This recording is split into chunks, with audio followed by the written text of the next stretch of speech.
propis estudiants reivindicaven en primera persona allò que ja havia estat transmès durant un temps, durant els últims anys, per altres agents, perquè les reivindicacions educatives havien estat ja els propis moviments associatius d'estudiants, els propis sindicats de l'ensenyança i de l'educació, per les pròpies AMPEs o pels propis grups parlamentaris havien ja estat parlant d'educació i de quina era la situació que travessaven els joves. Però clar, en aquesta ocasió jo crec que era la primera vegada que la pròpia societat educativa, que els propis joves, que eren els que estaven patint-ho, per dir d'alguna manera, es sublevava. Que agafaven ells en primera persona la seva veu i que ells eren els que portaven aquestes reivindicacions.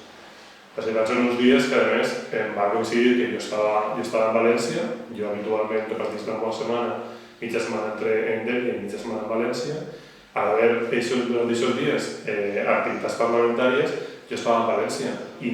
diverses de les vesprades en les quals es van produir les concentracions que realment finalment derivaven en persecucions pel centre de València, jo vaig participar, jo vaig viure en primera persona, no única exclusivament per la meva tasca parlamentària, sinó que a més vaig participar, vaig estar a la Sina i de fet vam estar organitzant entre totes i tots en la tasca que jo desenvolupo en les Corts Valencianes, sí que tots els grups de l'oposició es van ficar d'acord a recolzar i en tot cas col·laborar a l'organització de lo que va ser la gran concentració que vam tindre allí. Jo, per exemple, una de les qüestions que vaig viure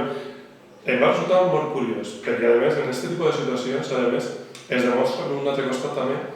la solidaritat de la gent. Jo una de les escenes que vaig viure allà en València, on estava l'antiga en la Porta de la Mar, que començava a Navarro Reverter i estava l'edifici del Cervell. Per exemple, això va ser un vídeo que un periodista que anava en un mòbil i ho va gravar, de sobte, un grup de joves van ser corrents, perquè tenien un grup de policies al darrere seu, i dirigint-se corrent, es van ficar dins de l'edifici del Cervell, era una vesprada, i allà hi havia alguns funcionaris que estaven en aquest moment fora, perquè havien estat també atrets pel rebombori que s'havia format, i els joves van passar, la policia va anar darrere i els propis treballadors van fer la barrera i van preguntar a la policia on anaven. Per això que jo crec que va ser més el fet de que la resposta, en alguns dels casos, la resposta espontània de la gent va ser el reflexe de possiblement la sobrelimitació de l'actuació policial, perquè és cert que aquells que hem estat vivint en una gran ciutat, o inclús en les pròpies manifestacions que s'han pogut fer en municipis, sempre qualsevol tipus de concentració, de manifestació, existeix una qüestió policial que, a més, deu estar per garantir, sobretot, el bon desenvolupament de l'acció en si, per garantir que aquesta manifestació o que aquesta concentració es desenvolupa i es du a terme en les condicions i que no hi ha cap element extern, com s'ha produït en alguna ocasió, que distorsione o que encresca una miqueta la situació. Però en aquesta ocasió va ser la pròpia acció policial, bàsicament dictaminada pel seu cap i en l'eneplàcit en aquesta ocasió de la pròpia delegació del govern, qui va originar tot un moviment de revolta que senzillament era una reivindicació merament pacífica en la qual sempre hi ha alguns elements puntuals de gent que vol extralimitar-se perquè no tenen mai res que voler a la reivindicació en si. Tot allò que succeïa es reflexava en una xarxa social i podies veure situacions com les que jo te comentava, un vídeo pujat per un periodista en el qual tu veies com era la pròpia gent la que defensava, perquè senzillament no entenia el que passava, perquè tampoc eren coneixedors de quina era la reivindicació, però no entenien per què la policia anava actuant contra un grup de joves que en la seva gran mesura l'únic que feien era reivindicar allò que consideraven just i que allò que estaven patint ells en primera persona. O sigui, no només una qüestió de mancança d'infraestructures, de mancances de personal, sinó que només estaven patint de primera persona l'augment de ràtios, la disminució de beques, la disminució d'un pressupost, sobretot en partides d'ajudes, i això era el que estaven reivindicant ells. Per això, moltes vegades la gent el que no entenia és com front a aquesta reivindicació, que podia ser perfectament injusta, la policia, en moments puntuals, extralimitava les seves funcions.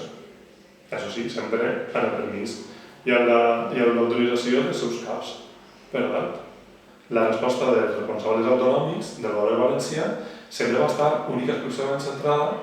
no en la reivindicació en si. Esto és com moltes vegades diem, si tu senyales el dit, si tu fiques en el dit i només el quedes mirant-ho. No, cal anar més enllà. El que el govern valencià mai s'ha volgut ficar és en el sí de reivindicacions. Quan es denunciaven que hi havia instituts sense calefacció, quan es denunciava que hi havia instituts que havien estat sobredimensionats, i a més, a posteriori del moviment de la Lliga Valenciana, s'han de produir fets, sobretot en matèria educativa, que han donat també pes a aquestes reivindicacions. O sigui, ningú li agrada que siga notícia que el sostre d'un col·legi es caiga o que el piso d'un col·legi s'afone. Però això són situacions que en la Comunitat Valenciana s'han produït en aquesta legislatura,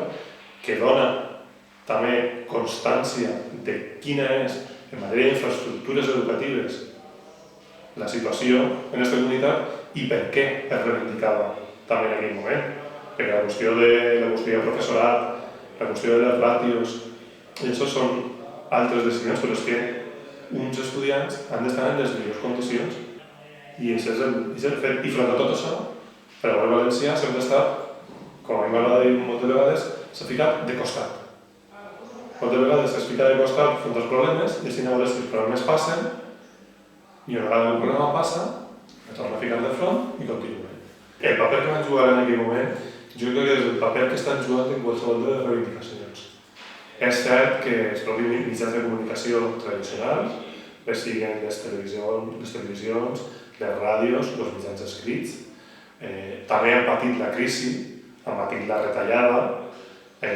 molts dels periòdics han estat sotmesos a EROs, les pròpies televisions també, a la qual cosa la cobertura que moltes vegades poden realitzar de qüestions més concretes és menor. I sí que és cert que els mitjans en aquests anys han tingut la proliferació també de mitjans digitals que a més són els que són capaços de recollir notícies al moment, de saber què està passant i de fer públiques moltes vegades qüestions que potser no podrien eixir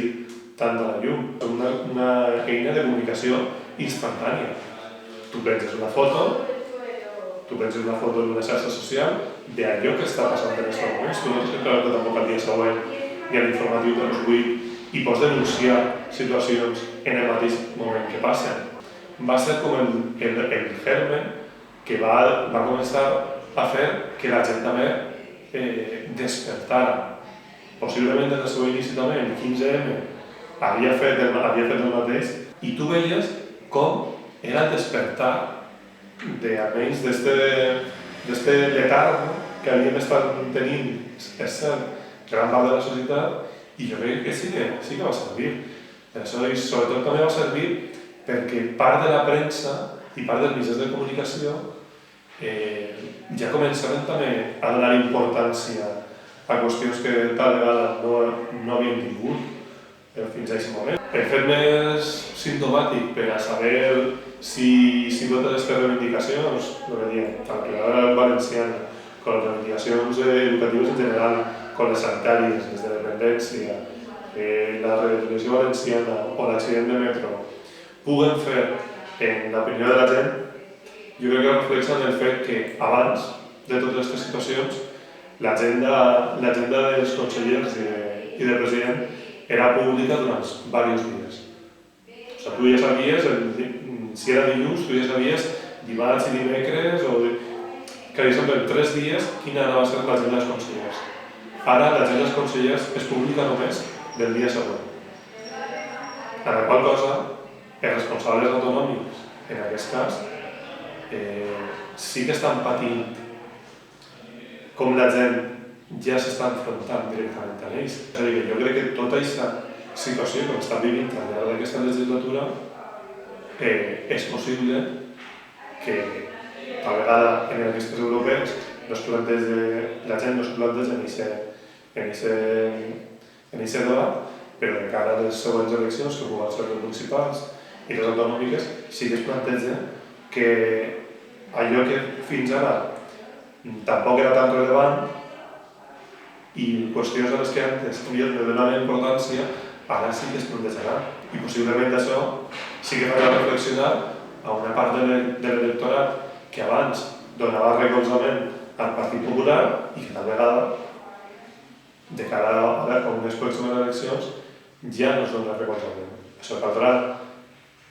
ser una tasca d'alternativa a presentar per cadascuna de les forces polítiques.